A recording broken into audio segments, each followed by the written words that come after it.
Hola, bendiciones mis hermanos, bienvenidos a Esperanza, el canal de las Sagradas Escrituras. Este es el día 45 leyendo la Biblia en un año y nos corresponde los capítulos 12, 13 y 14 del libro de Números. En hebreo es Bat-Midbar, que significa en el desierto, o sería la traducción más correcta, en el desierto. Y es precisamente en el desierto donde se narran las historias del libro de Números. Israel organizados por sus tribus, por la casa de sus padres, según la bandera donde estaban acampando en los 4 puntos cardinales alrededor del santuario. Y en esta oportunidad vamos a ver 3 cosas que sucedieron en estos capítulos. Un problema con los hermanos de Moisés, una situación de responsabilidad, la elección de 12 hombres jóvenes para recorrer la tierra de Canaán, y lo hicieron durante 40 días, ya para entrar a la tierra que el Señor les había prometido, tierra que fluía leche y miel, o sea, era abundante y tenía todas las provisiones para el pueblo de Israel. Israel debía ser un modelo para las demás naciones de la tierra. Y Canaán era el centro de 3 grandes continentes: el continente africano, el continente europeo y el continente asiático. En el medio de estos 3 continentes iba a estar ubicado Israel, o está ubicado Israel en el mapa. Además de eso, veremos el informe de los espías y la reacción de las personas ante este informe. La recomendación, como siempre, es que puedas acercarte a Dios a través de la oración, pidiendo la dirección divina y también agradeciendo por cada una de sus enseñanzas y bondades. Si ya hiciste tu oración y te suscribiste al canal, entonces vamos a abrir nuestras Biblias en el capítulo número 12 de Números, Bat-Midbar. Números 12. Dice el versículo número 1: María y Aarón hablaron contra Moisés a causa de la mujer cusita que había tomado, porque él había tomado mujer cusita. ¿Qué significa esto? ¿Qué es ser mujer cusita? Bueno, que venía de la familia de Cus. Cus era descendiente de Can y eran personas que su tez, su color de piel era oscura, posiblemente africanos. Pero este no era el problema, porque estaríamos hablando de una circunstancia de racismo dentro del pueblo de Israel. Aunque se habla de que la mujer era cusita, el hecho de que fuera cusita no era el problema, porque Moisés era semita. Entonces era la designación de su casa paternal. Eran de Madián, pero eran descendientes de Cus. Pero no era el problema el color de piel por el cual María y Aarón hablan en contra de Moisés. Recordemos que en capítulos anteriores se muestra a Jetro, o Reuel, o Raguel, como lo menciona un capítulo anterior. Él aconseja a Moisés a elegir hombres para que le ayuden en la responsabilidad de dirigir al pueblo de Canaán. Y vemos también al cuñado de Moisés, a Obad, que prácticamente Moisés le dice: quédate conmigo y ayúdame porque conoces este territorio. Entonces, el problema de la crítica de María y Aarón contra Moisés por su mujer no era por el color de piel, era porque se creía que esta mujer, la esposa, que se llamaba Séfora, influenciaba en el liderazgo de Moisés, influenciaba en las decisiones de Moisés. María y Aarón, como hermanos mayores, podían aconsejar a Moisés, o podían orientarle, podían acompañarle, que de hecho, si vemos la historia de estos 2 personajes, María ayudó a Moisés cuando era simplemente un bebé, y ella lo cuidó cuando estaba en el canasto y cuando la hija del faraón lo encuentra. Y Aarón acompañó a Moisés ante el faraón. O sea que la familia de Moisés fue un gran apoyo incluso desde niño. Y el problema con la mujer de Moisés era que posiblemente ellos creían que la mujer influía en la toma de decisiones. por el consejo que le dio Jetro, porque dependía un poco de Jobat, su cuñado. Entonces la crítica vino a causa de la mujer, porque pensaban ellos que ella dominaba sobre las decisiones de Moisés. Y eso es prácticamente una ofensa. Es una ofensa por Moisés porque se estaba objetando su liderazgo. Entonces, si volvemos a leer el versículo 1, vemos que dice a causa de la mujer cusita, no porque fuera mujer cusita, sino a causa de que ella posiblemente dominaba en él. Y dijeron, versículo 2, solamente por Moisés ha hablado Jehová. ¿Te das cuenta que el problema era el liderazgo? No el hecho de que haya tomado una mujer de otra región. ¿Acaso ha hablado solo por Moisés el Señor? ¿No ha hablado también por nosotros? Y lo oyó Jehová, y aquel varón Moisés era muy manso. El hecho de que fuera manso no quiere decir que fuera tonto o que se dejara dominar, sino que podía él mismo dominar sus sentimientos o podía dominar sus reacciones ante diferentes circunstancias. Tenía dominio propio, autocontrol, o lo que el apóstol Pablo llamaría parte de los frutos del Espíritu. Tendría templanza, mansedumbre y templanza, parte de los frutos del Espíritu o del fruto del Espíritu. Y se describe a Moisés como el hombre más manso entre todos los hombres que había sobre la tierra. Luego dijo Jehová a Moisés y a Aarón y a María: salid vosotros tres al tabernáculo de reunión. Y salieron ellos tres. Entonces Jehová descendió en la columna de nube y se puso a la puerta del tabernáculo y llamó a Aarón y a María, y salieron ambos. Y él les dijo, el Señor: oíd ahora mis palabras. Cuando haya entre vosotros profeta de Jehová, y María era considerada profeta y Aarón era el sumo sacerdote.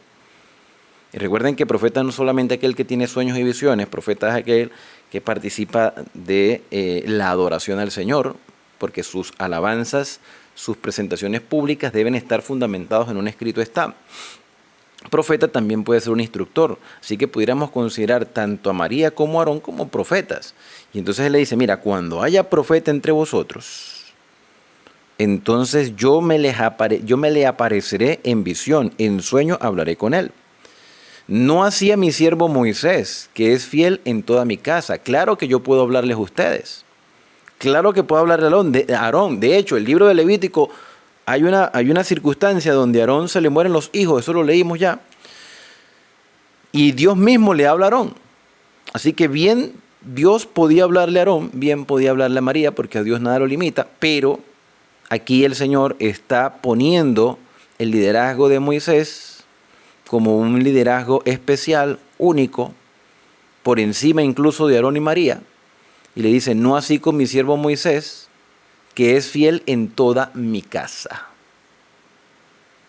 Con todos los errores que Moisés haya cometido en el pasado, porque Moisés también cometió sus errores, incluso cuando estaba en Egipto, pero Aarón había cometido un error más grande, que era el crear un becerro de oro, elaborar un becerro de oro para que el mismo pueblo de Israel lo adorara después que habían salido de Egipto. Y sin embargo, Dios tuvo misericordia de Aarón y ahora va a manifestar con todo y las consecuencias que sufre María. Con todo eso el Señor le va a mostrar misericordia. Y dice el versículo número 9, cara a cara, versículo 8, cara a cara hablaré con él, y claramente y no por figuras, y verá la apariencia de Jehová.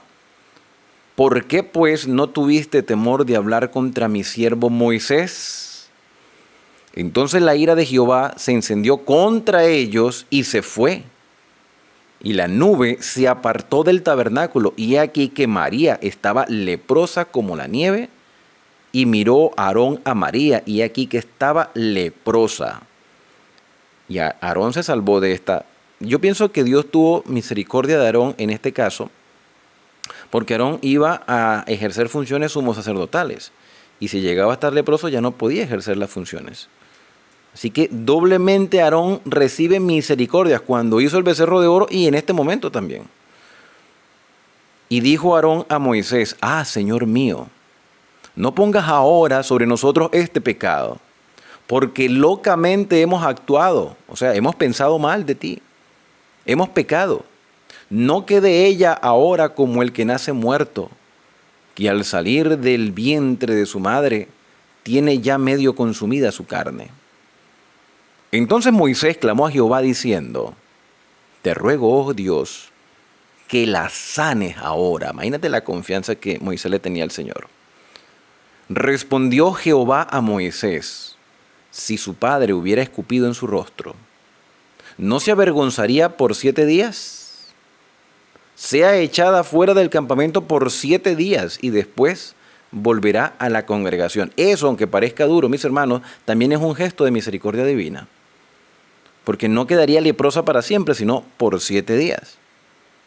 Así María fue echada del campamento 7 días y el pueblo no pasó adelante, o sea, la esperó, hasta que se reunió María con ellos, porque también la respetaban. Después el pueblo partió de Hazerot y acamparon en el desierto de Parán. Ahora, ¿qué lecciones podemos aprender de este capítulo número 12?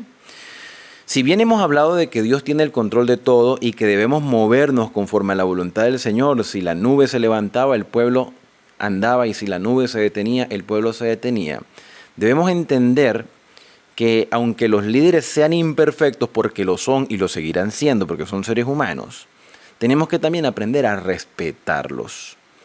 Y vuelvo y repito lo que dije en un video anterior, yo he sido muy crítico y muy duro con el liderazgo de nuestras iglesias, y hablo a nivel general, porque creo que el liderazgo es muy responsable de la realidad de cómo estén nuestras congregaciones el día de hoy. Pero eso no quiere decir que vamos a faltar el respeto, más bien podemos ayudar a nuestros líderes. Porque la función de Aarón y María era ayudar a Moisés, no pensar mal de él. Porque pensaban que Séfora era la que dominaba sobre Moisés. Porque estaba su cuñado, el hermano de Séfora, allí diciéndoles por dónde tenían que ir. Más bien, el mismo cuñado dijo, Moisés, yo no quiero estar aquí en esta circunstancia. O sea, yo me voy a mi casa.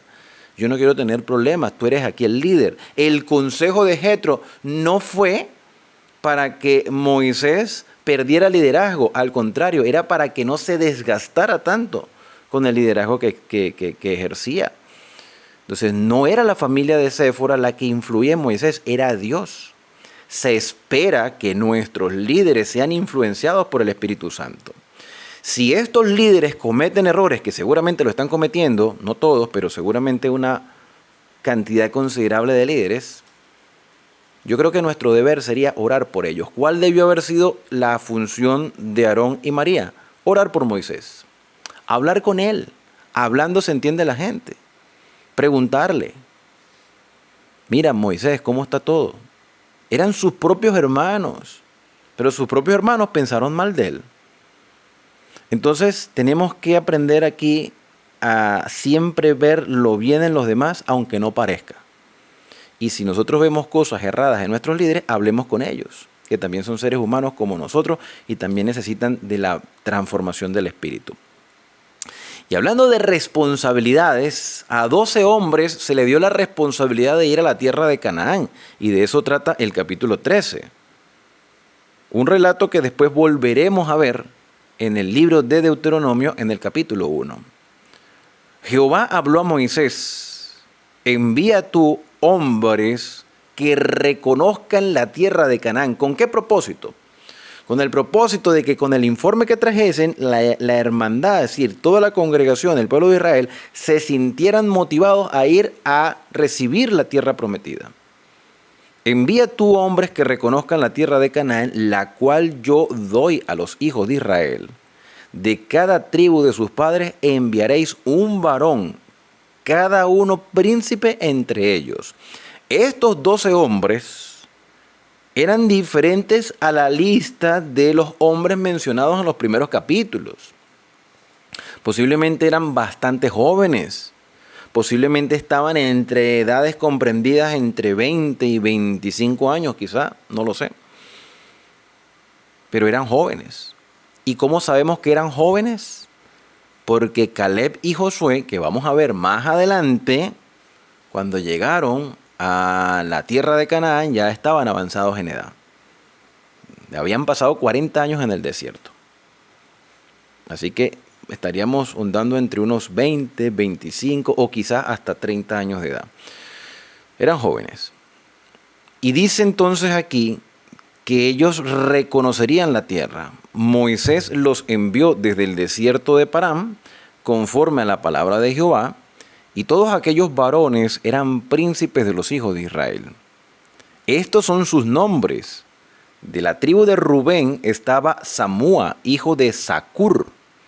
De la tribu de Simeón estaba Safat, hijo de Ori. De la tribu de Judá estaba Caleb, hijo de Jefonep. De la tribu de Isaacar estaba Igal, hijo de José.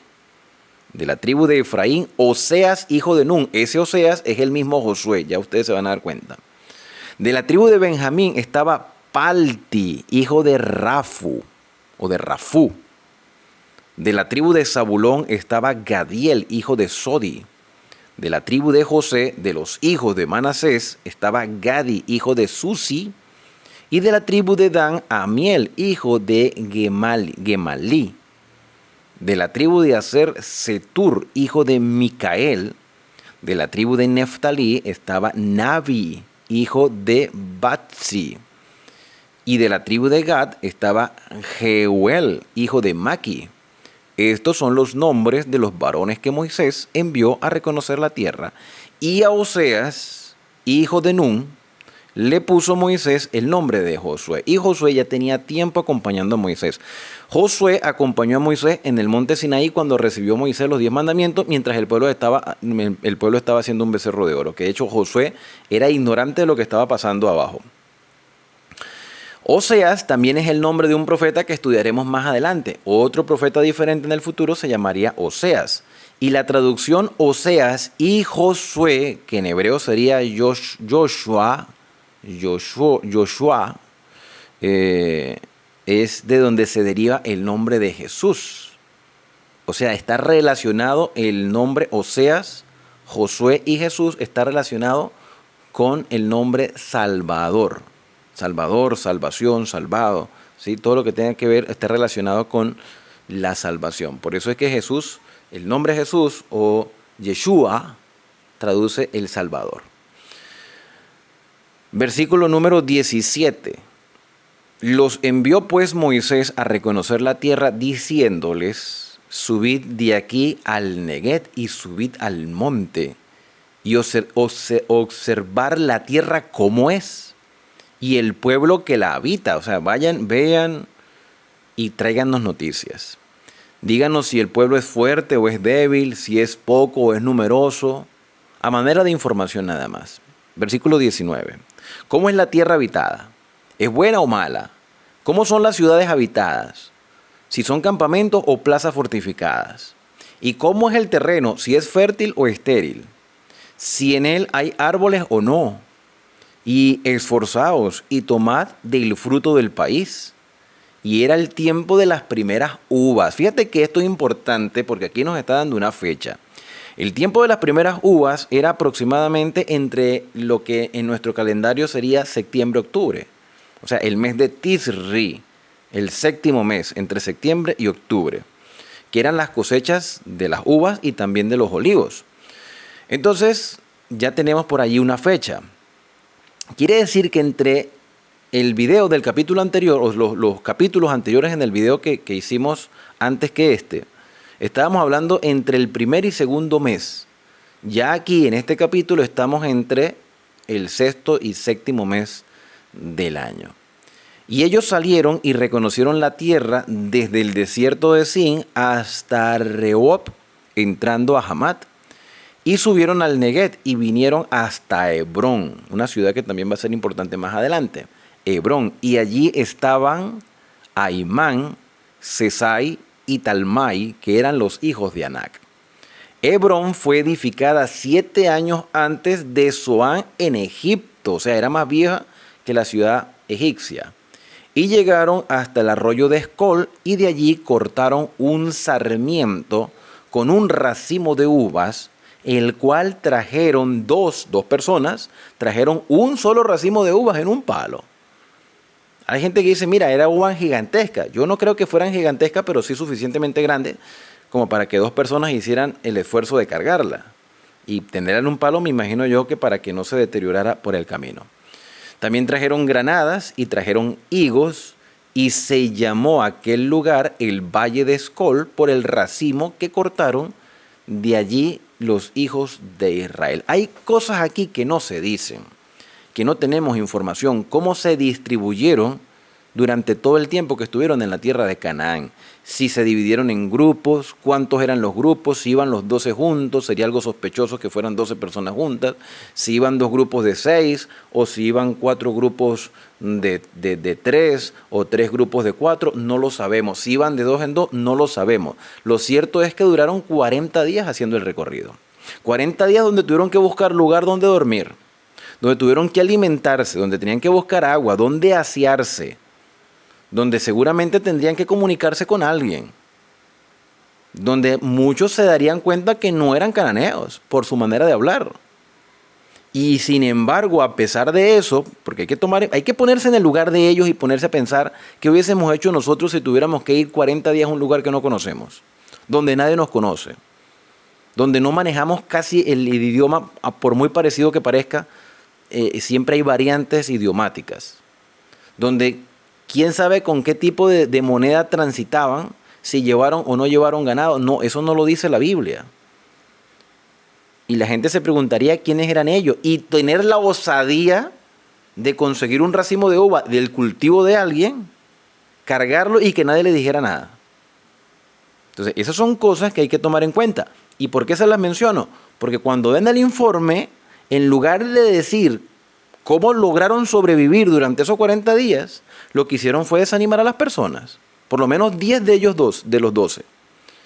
Dice el versículo número 25, y volvieron de reconocer la tierra al fin de 40 días. Bastante tiempo. Intente usted sobrevivir 40 días en un lugar donde no conozca a nadie. Y anduvieron y vinieron a Moisés y a Aarón y a toda la congregación de los hijos de Israel en el desierto. Yo no creo que ellos hayan mentido. Yo creo que todos dijeron la verdad, pero dependiendo del tono y el énfasis que le dieron a sus palabras fue lo que hizo que las personas reaccionaran. Dice que regresaron al desierto de Parán en Cádiz y dieron la información a ellos y a toda la congregación y les mostraron el fruto de la tierra. Y les contaron diciendo: nosotros llegamos a la tierra a la cual nos enviaste, la que ciertamente fluye leche y miel, o sea, es abundante. Eso sí es verdad, o sea, aquí no hay ningún tipo de escasez. Y este es el fruto de ella, mire, un racimo de uvas grande. Mas el pueblo que habita en aquella tierra es fuerte, también es verdad, no están mintiendo. Las ciudades son grandes, son fortificadas, también vimos allí a los hijos de Anac. Amalek habita en el Neguet, el Eteo y el Jebuseo y el Amorreo habitan en el monte, y el Cananeo habitan junto al mar y a la ribera del Jordán. Esto es pura información. Aquí no están inventando nada, están dando la información tal cual como es. Pero claro, dependiendo del énfasis que le dan a las palabras, las personas se preocupan. Y es entonces donde aparece Caleb, uno de los 12 que estuvo con ellos, que comió los mismos frutos, que durmió en los mismos lugares, que tomó la misma agua, que habló con la misma gente. Pero la actitud de Caleb era totalmente diferente. Dice: Caleb hizo callar al pueblo delante de Moisés y dijo: subamos luego. O sea, lo que ellos dijeron es verdad, pero tranquilos, subamos y tomemos posesión de ella, porque más podemos nosotros que ellos. Y aquí Caleb está manifestando lo que es la verdadera fe. La fe es la certeza de lo que se espera, la convicción de lo que no se ve. Y Caleb fue testigo de lo mismo que fueron testigos ellos y todo el pueblo de Israel: la liberación de la esclavitud, el cruce del Mar Rojo, la alimentación del maná, la voz de Dios que hablaba desde el monte Sinaí, la construcción del santuario y la manifestación de Dios en el santuario. Entonces, ¿por qué Caleb tuvo una actitud diferente a los demás? Porque Caleb ejerció la verdadera fe. Nosotros podemos más que ellos. Si ni siquiera nosotros peleamos con los egipcios y el Señor nos liberó. Y el Señor nos está diciendo que nos va a dar la tierra, nos las va a dar. Confiemos en su palabra. Mas los varones que subieron con él, 10 de ellos, dijeron: no podemos subir contra este pueblo. Entonces ya aquí no están dando informe, aquí están diciendo lo que puede suceder. Están prejuiciados o están teniendo conceptos preconcebidos de lo que pueda suceder sin ni siquiera mencionar a Dios en todo esto. Porque tú te das cuenta que ni siquiera nombran al Señor. Y dicen, no podemos subir contra este pueblo. Humanamente eso es verdad. Humanamente es imposible, pero también era imposible salir ilesos de Egipto. También era imposible cruzar el Mar Rojo. También era imposible ser alimentados en un desierto donde no hay absolutamente nada. Y de esa manera el Señor los sustentó enviándoles pan del cielo. Era imposible. Por supuesto que es imposible. Y hoy podemos decir que para nosotros como seres humanos también hay cosas que son imposibles. Pero lo que es imposible para el hombre, para Dios todo es posible. Y por eso necesitamos ejercer fe. La fe es la certeza de lo que se espera, es la convicción de lo que no se ve. Eso está en el capítulo número 11 de Hebreos, donde se describe los héroes de la fe. Hermanos, nosotros tenemos que aceptar por fe la voluntad del Señor, confiar en Él. Hay cosas que para nosotros es imposible lograr. Obedecer a Dios puede ser imposible, humanamente hablando, pero con la ayuda del Espíritu Santo podemos lograrlo. Entonces ellos dijeron, no podemos subir contra este pueblo porque es más fuerte que nosotros. Eso es verdad también, pero oye, Dios es más fuerte. Y hablaron mal entre los hijos de Israel de la tierra que habían reconocido, diciendo, la tierra por donde pasamos para reconocerla es tierra que traga a los moradores. Esto sí es mentira. Para mí esto es mentira. Para mí esto es una exageración, esto es una hipérbole. Porque si es una tierra que traga a sus moradores, ¿cómo ellos pudieron haber llegado vivos después de 40 días? Ilesos. Oye, porque si es una tierra que traga a los demás, como queriendo decir, una tierra llena de violencia, de maldad, que seguramente sí era violenta y de maldad, pero ¿cómo ellos llegaron vivos? Explíquenme cómo una tierra tan peligrosa no haya, o esos habitantes tan peligrosos, que yo estoy seguro que sí lo eran, pero la mentira que vemos aquí era que si traga a los moradores, ¿cómo es que ustedes están vivos? ¿Por qué no reconocer que Dios los protegió en los lugares más peligrosos por donde andaron? Traga a los hombres, pero mira, aquí estamos nosotros, porque Dios nos protegió. Eso no lo dijeron. Y una media verdad es una mentira. Entonces, dice acá, y todo el pueblo que vimos en medio de ella son hombres de gran estatura. También pudo haber sido verdad. También vimos allí a los gigantes, los hijos de Anac, raza de gigantes, y éramos nosotros, a nuestro parecer, como langostas, y así le parecíamos a ellos. Esto es una opinión. ¿Cómo es que ustedes van a parecer langostas que son unos animalitos, unos saltamontes? Y ellos no les hicieron nada. Lugares peligrosísimos. ¿Y cómo sobrevivieron? ¿Cómo comieron? ¿Cómo durmieron? Son cosas que, mira, por eso es importante. Y cada vez que leamos la Biblia y cada vez que repasemos estos capítulos, siempre vamos a ver desde una perspectiva más amplia esta historia. ¿Cuántas veces no hemos estudiado la historia de Caleb y Josué y de los 12 espías? Y cada vez que la leemos se nos amplía mucho más el escenario. Terminamos con el capítulo 13 y entramos al capítulo 14 porque las personas van a reaccionar ante estas dos declaraciones. Los que decían no podemos y los que decían sí podemos. Los que decían no podemos era la mayoría y los que decían sí podemos con la ayuda del Señor eran una minoría, un remanente, insignificante en comparación con aquellos que decían es imposible. Y aquí hay una lección muy grande, mis hermanos. No siempre la mayoría tiene la razón. Muchas veces los que tienen la razón, y esto es importantísimo para quienes estamos en el camino de la fe, porque a veces pensamos que si las congregaciones son inmensas, que si hay mucha gente, ahí está la verdad. No necesariamente, porque el cristianismo tiene más de 2.000 millones de habitantes, de feligreses. El cristianismo como cristianismo tiene 2.000 millones de feligreses en todo el planeta. De los 8.000 millones de habitantes aquí en el mundo, 2.000. Por ahí un 25, un 30% de la población mundial son cristianos. Entonces, en comparación con la población mundial, el cristianismo es insignificante. Ahora, cuando empezamos a desglosar el cristianismo, vemos que la religión cristiana con más feligreses en el mundo es el catolicismo romano. Un catolicismo romano que puede tener hasta más de 1.300 millones de feligreses en el mundo. O sea, más del 50% del cristianismo pertenece al catolicismo. Y puede decir, por ser la religión mayoritaria es la que tiene la razón. No, porque ellos veneran imágenes que evidentemente es una violación directa al segundo mandamiento de la ley de Dios. Veneran imágenes y de paso creen en la inmortalidad del alma porque dicen que las personas se van directo al cielo cuando mueren, cuando la Biblia dice que los muertos nada saben. El hecho de que sea la religión mayoritaria no quiere decir que tengan la razón. Y así sucesivamente. Entonces, no siempre la mayoría tiene la razón. El pueblo remanente de Dios siempre es insignificante y su mensaje impopular. Bueno, el mensaje de Caleb y Josué era impopular, pero era la verdad. Y esto hay que tomarlo en cuenta. Hay que tomarlo en cuenta, porque si no vamos a dejar llevar por los números. Esto no es un club de fútbol para ver quién tiene más aficionados. Esto es un estilo de vida fundamentado en lo que escrito está. Y toda la congregación dio gritos, dice el versículo 1. Dio gritos y dio voces, y el pueblo lloró aquella noche. Porque prefirieron creerle a 10 y no a 2. Porque, bueno, la mayoría. Y se quejaron contra Moisés y se quejaron contra Aarón, todos los hijos de Israel.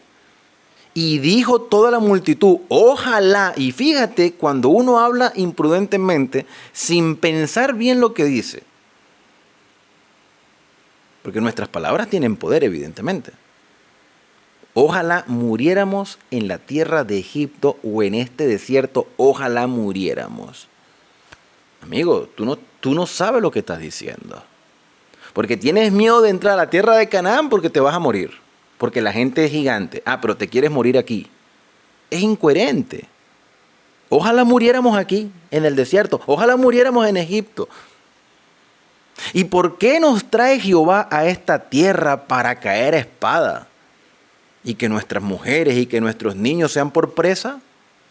¿No nos sería mejor que nos volviésemos a Egipto? Sí, claro, porque seguramente los egipcios lo iban a recibir con los brazos abiertos. Bienvenidos, israelitas, a su casa. Sí, claro. Ellos no sabían lo que estaban diciendo. Yo puedo atreverme a decir que las palabras del Señor Jesús, Señor, perdónalos porque no saben lo que hacen, no solamente era para aquellos que estaban frente a la cruz de Cristo aquella tarde. Yo creo que ese perdónalos porque no saben lo que hacen cubría también a todas las generaciones pasadas y futuras. No saben lo que hacen. Y esta gente no sabe lo que dice. ¿Cómo se atreven a decir que es mejor morir en el desierto? Es mejor volvernos a Egipto. Versículo número 6. Y decían el uno al otro, designemos un capitán y volvamos a Egipto. Incoherencias. Entonces Moisés y Aarón se postraron sobre sus rostros delante de toda la multitud de la congregación de los hijos de Israel. Y Josué, hijo de Nun, y Caleb, hijo de Jefonep, que eran los que habían reconocido la tierra, rompieron sus vestiduras. Quiero decirles que romper las vestiduras en aquel entonces era una demostración de indignación. Y ellos rompieron sus vestiduras y hablaron a toda la congregación de los hijos de Israel diciendo, la tierra, fíjate, Caleb y Josué, la tierra por donde pasamos para reconocerla es tierra en gran manera buena, como Dios la dijo, es buena. Si Jehová, estos fueron los únicos que hablaron de Dios, porque los otros 10 ni les importó hablar de Dios. Si Jehová se agradare de nosotros, Él nos llevará a esta tierra y nos la entregará.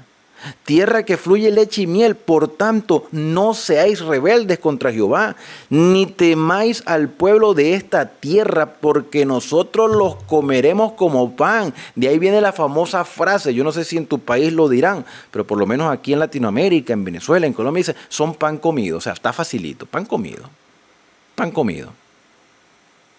¿Y por qué eran pan comido si eran más fuertes los cananeos que los israelitas? Porque Dios está con nosotros. Si pudo el Señor con los egipcios, si nos hizo cruzar el Mar Rojo, que era imposible,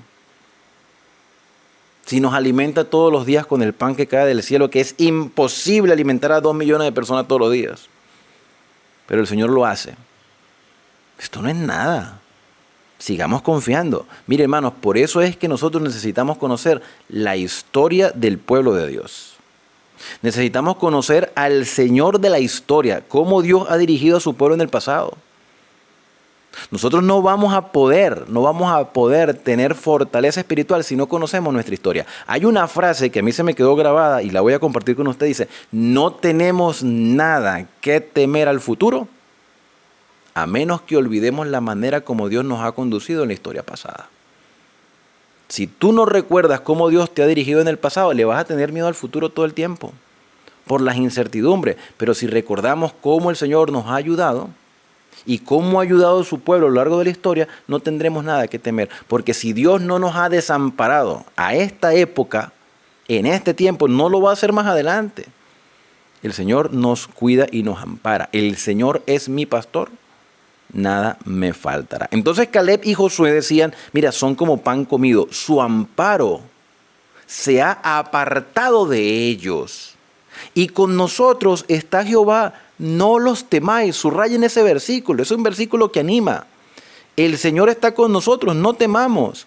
Entonces toda la congregación, en lugar de reflexionar, en lugar de reconocer, en lugar de escuchar la voz de estos dos muchachos, dice el relato que más bien buscaron fue apedrearlos.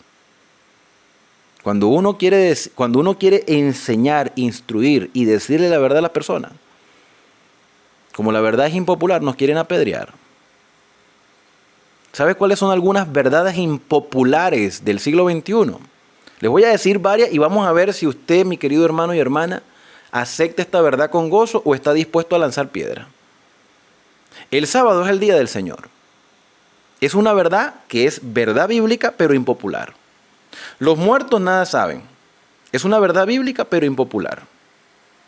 Jesucristo es Dios. Bueno, no es tan impopular, pero algunos la rechazan. El Espíritu Santo forma parte de la deidad, porque la deidad es Padre, Hijo y Espíritu Santo. Algunos no aceptan la deidad de esa manera. Algunos le dirán Trinidad. Esa palabra no aparece en la Biblia, pero es evidente que hay una pluralidad en Dios, Padre, Hijo y Espíritu Santo. Es una verdad impopular. Los mandamientos de Dios están vigentes. Es una verdad impopular. La alimentación sana forma parte del plan de Dios. Hay un santuario en el cielo y Jesucristo es ministro del santuario. Esas son verdades impopulares, pero son verdades de la Escritura. Y muchas otras más. Jesús es descrito en el Antiguo y en el Nuevo Testamento como el arcángel Miguel. Y la gente se rasga las vestiduras de indignación cuando escucha una verdad tan impopular, pero que es verdad. Y hay evidencia, y yo no estoy hablando por hablar, lo he dicho porque ya lo he estudiado y lo he ratificado en cada estudio.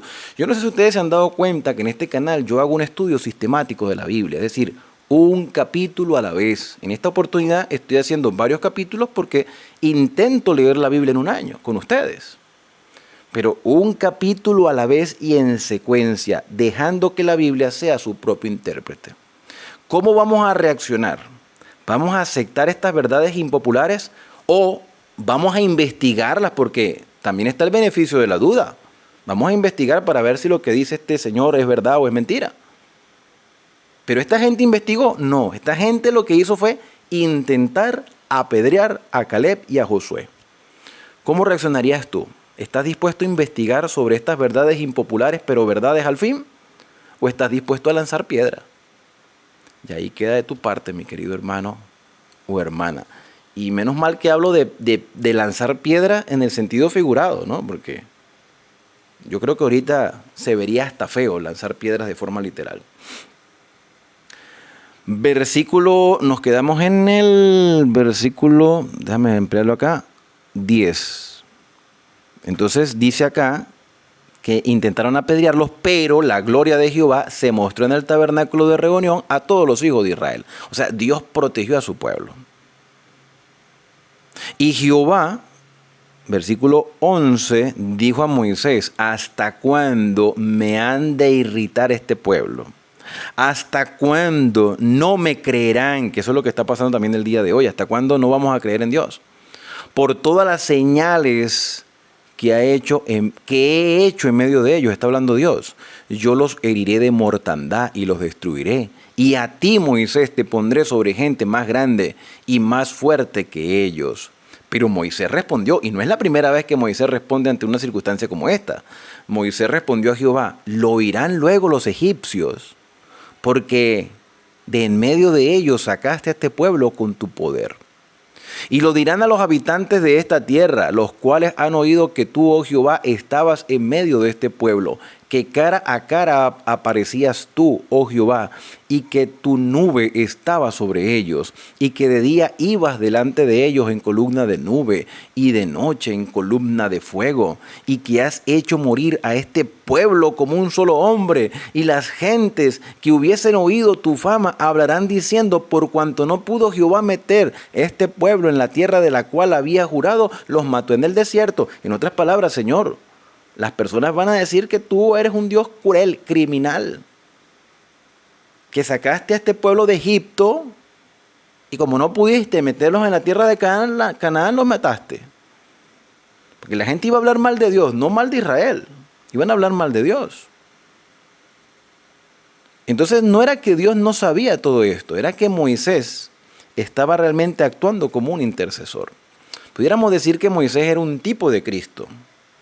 ¿Qué es lo que Cristo hace con nosotros el día de hoy? Hermanos, mire, con todas las desfachateces que se han visto a lo largo de la historia del cristianismo, con todas las aberraciones dentro de las doctrinas que se presentan en los púlpitos de nuestras iglesias, diciendo de que no, que los mandamientos están abolidos, que no importa lo que comas, que eso lo santifica el Espíritu, con todas las barbaridades que han dicho los predicadores al punto de decir que el infierno es un lugar donde la gente se está quemando el día de hoy.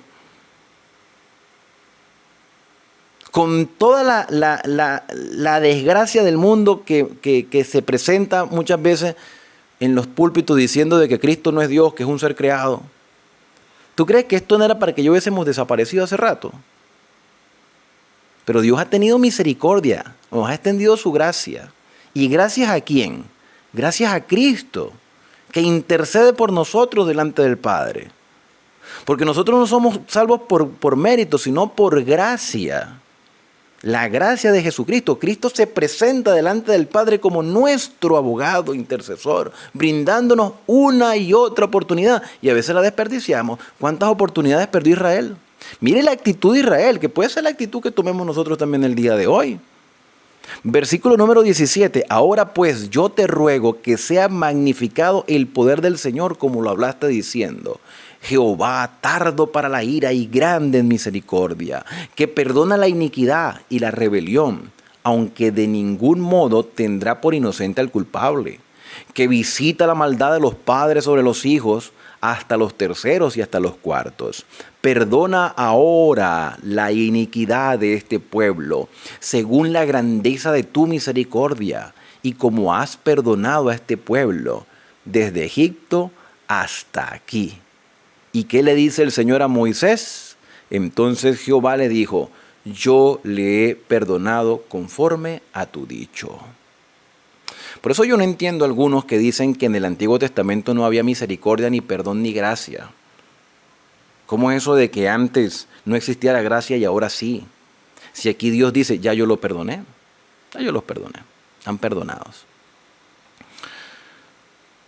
Mas tan ciertamente como vivo yo, dice el Señor, y mi gloria llena toda la tierra, todos los que vieron mi gloria, es decir, todos los que fueron testigos de todos los milagros que hice, pero no me creyeron, todas las señales que he hecho en Egipto, en el desierto, y me han tentado ya 10 veces, habrá que repasar cuáles fueron esas 10 veces, y no han oído mi voz, no verán la tierra de la cual juré a sus padres, no, ninguno de los que me ha irritado la verá. Pero mi siervo Caleb, por cuanto hubo en él otro espíritu y decidió ir en pos de mí, yo le meteré en la tierra donde entró y su descendencia la tendrá en posesión. Ahora bien, el amalecita y el cananeo habitan en el valle. Volveos mañana y salid al desierto, camino del mar Rojo. Jehová habló a Moisés y a Aarón diciendo, ¿hasta cuándo oiré esta depravada multitud que murmura contra mí?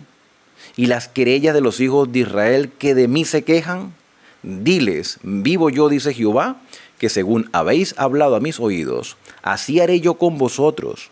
En este desierto caerán vuestros cuerpos, todo el número de los que fueron contados de entre vosotros, de 20 años arriba, los cuales han murmurado contra mí. Volveos a la tierra, no entraréis en la tierra por la cual alcé mi mano y juré que os haría habitar en ella, exceptuando a Caleb, hijo de Jefoné, y a Josué, hijo de Nun. Aquí hay una lección importante, y es que las promesas del Señor son condicionales.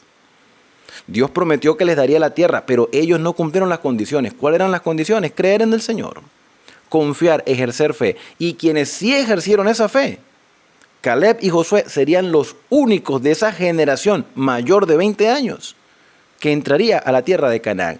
¿Quiénes también entrarían con Caleb y Josué? Los menores de 20 años. La siguiente generación. Así que los más adultos serían ellos dos. Pero a vuestros hijos, de los cuales dijisteis que serán por presa, yo los introduciré y ellos conocerán la tierra que vosotros despreciasteis. ¿Ustedes quieren morir en el desierto? ¿Quieren volverse a Egipto? Bueno, yo los haré morir en el desierto. Yo los cuidaré, los alimentaré hasta el día que ustedes mueran. ¿Durante cuánto tiempo? Mira, aquí también da la fecha durante cuánto tiempo.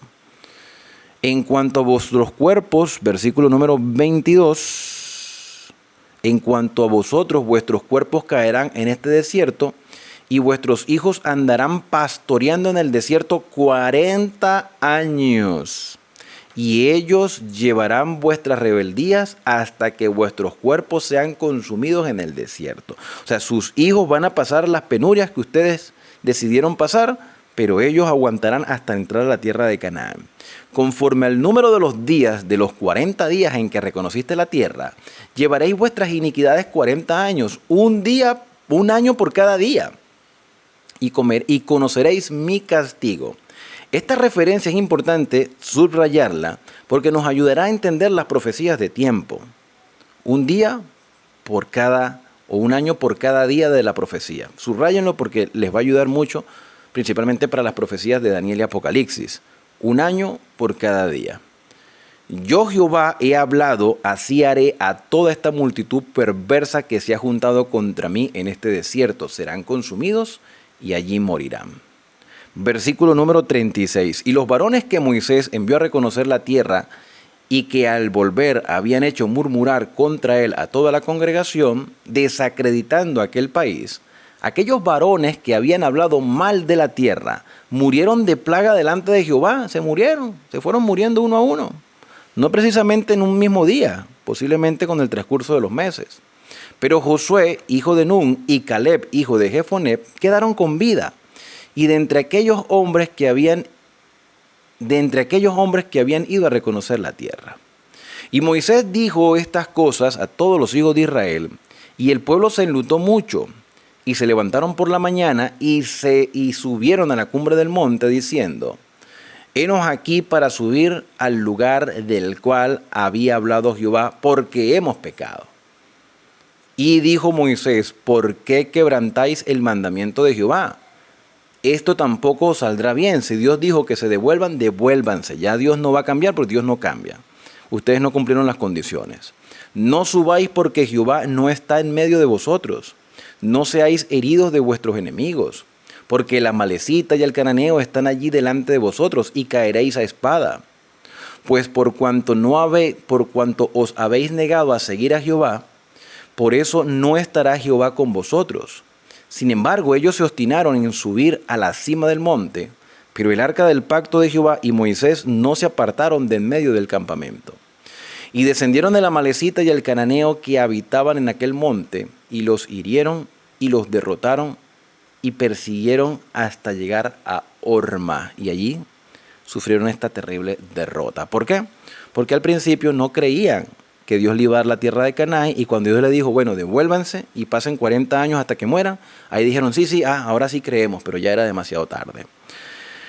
Hermanos, cuando Cristo venga, todos van a reconocer la grandeza del Señor y se van a postrar ante Él, pero ya será demasiado tarde para reconocerlo como el Salvador que debieron haber reconocido en el pasado. Será demasiado tarde. Es imposible quedarse en pie ante la presencia de Cristo.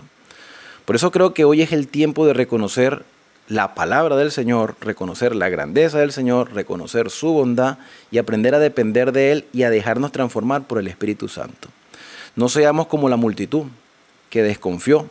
Seamos como ese remanente, como Caleb y Josué, que aún con todas las cosas desfavorables, habían aprendido a confiar en el Señor. Y su fe les hizo prolongar su vida hasta ver las promesas del Señor. Cuando entendemos el plan de Dios para nuestra vida y aprendemos a confiar en Él, nuestra fe se fortalece y podemos vivir con esperanza hasta el día que Cristo venga a buscarnos. Por eso mi deseo para ti en este día es que Dios te bendiga y te guarde, que haga resplandecer Dios su rostro sobre ti y que tenga de ti misericordia. Que el Señor alce sobre ti su rostro y ponga en ti paz. Nos vemos en la próxima lectura, aquí en Esperanza, el canal de las Sagradas Escrituras. Shalom.